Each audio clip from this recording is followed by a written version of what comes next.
5 दिन से रहल ह देहिया सनैले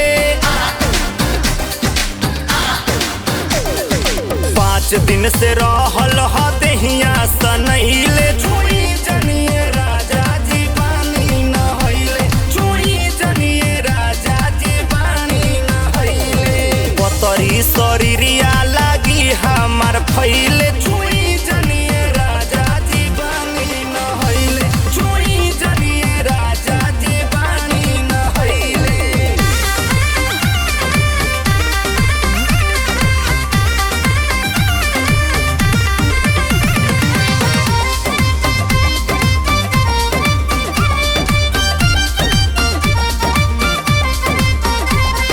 उमर तो हमार बाटे काचा देहिया के हमारा बिगड़ जाई ढांचा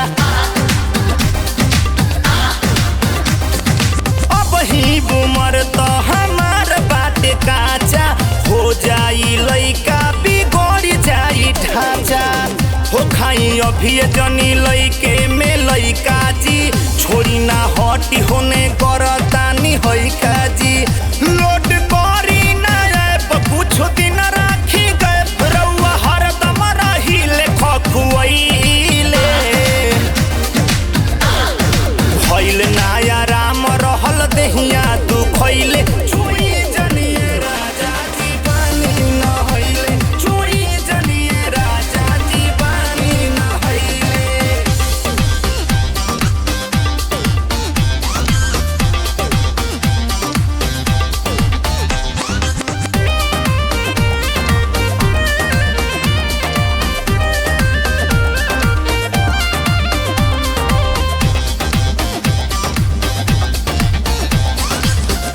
कंट्रोल करके रख अपना मन के नाही तो गजन होई हमारा बदन के